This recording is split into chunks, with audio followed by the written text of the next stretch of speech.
বর্তমান কয়েকদিন কিন্তু আমাদের বাড়িতে ইঁদুরের উৎপাত বেড়ে গেছে। তা সকালে ঘুম থেকে উঠে দেখি মা ফাঁদ পেতে যে একটা ইঁদুর ধরে থাকছে। এরপরে যখন আমরা বাড়ি থেকে বেরোই দেখি যে কারেন্ট আলাদা গাছ কাটতে এসে না হয়েছে ঠেলা। তার মানে আজকে সারাদিনে আমাদের খুব দুঃখ আছে। দুঃখ মানে যে ঘাস নিজে মানে এসেই কাটতে হবে, বটি দিয়ে কাটতে হবে। আর যে বড় বড় হয়ে ঘাস কাটিয়ে দিছি, যেহেতু বেলায় গেছে গরুতে খাচ্ছে, তাও একটু কম খাচ্ছে, অনেক বেলায় দেওয়া হয়েছে। কারণ মেশিন থাকলে তো আমাদের 10-15 মিনিটের ভিতরে ঘাস কাটা কমপ্লিট, কিন্তু এই ঘাস কাটতে কাটতে কিন্তু আমাদের 12টাতে বেশি বেজে গেছে। এখন কিন্তু গরুর মানে সকালের খাবার যদি 12টা-1টার দিক দিয়ে হয় তাহলে বুঝতেই পারছেন কী হচ্ছে।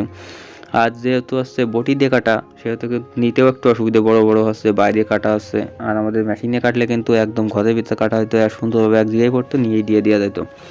তা দেখতেই পাচ্ছেন আমার কিন্তু বড় আর মানে বড় বড় হয়েছে, ওইভাবে গামলায় খেতে এনে দিয়ে দিচ্ছি গরুর।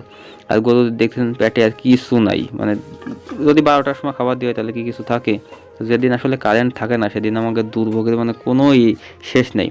এত পরিমাণ বিরক্ত হই যে কারেন্ট আগের দিন বলে রাখলে কিন্তু আমরা করতে পারতাম, আগের দিন গাছানি কাটিয়ে রাখতে পারতাম, কিন্তু সেটা বলে নাই বা কারেন্ট আলাদা সেরকম কিছু করে নাই। অনেক বড় বড় খামারিদের দেখবেন হচ্ছে মেশিন দিয়েও মানে এমনি ডিজেল জেনারেটর দিয়েও ডিজেল ইঞ্জিন দিয়েও কাটা হয়, আবার মোটর দিয়েও কাটা হয়। আমাদের কিন্তু ডিজেল ইঞ্জিনের কোনো ব্যবস্থা নেই, আমাদের শুধুমাত্র বিদ্যুৎ ব্যবহার করে মানে মোটরের সাহায্যে কাটতে হয়।